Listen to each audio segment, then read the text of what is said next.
دین کو جب بھی سمجھنا ہے کتاب و سنت کی روشنی میں سمجھنا ہے۔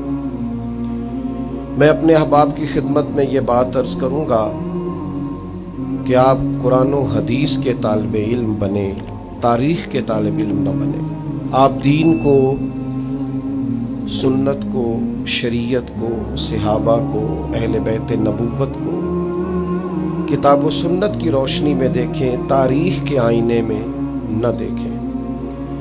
تاریخ کو لوگ بڑا مسخ کر کے پیش کرتے ہیں۔ تاریخ ہمیشہ مورخ پر ڈیپینڈ کرتی ہے، وہ کس نگاہ اور کس زاویہ نظر کا آدمی تھا۔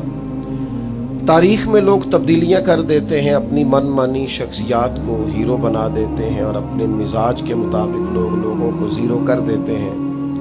ہمارے سامنے اللہ کے محبوب علیہ السلام کے ارشادات موجود ہیں، صحابہ کی عظمت پر بھی اور اہل بیت کی عظمت پر بھی۔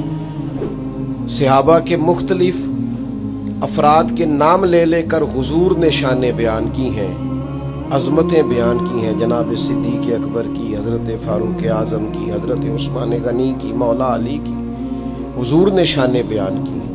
اور نبی پاک نے نام لے لے کے عظمتیں بیان کی ہیں، حضرت حسنین کریمین کی، سیدہ فاطمہ کی۔ تو جب ہمارے پاس واضح ارشادات موجود ہیں تو پھر ہمیں تاریخ کے تناظر میں جھانکنے کی ضرورت نہیں ہے۔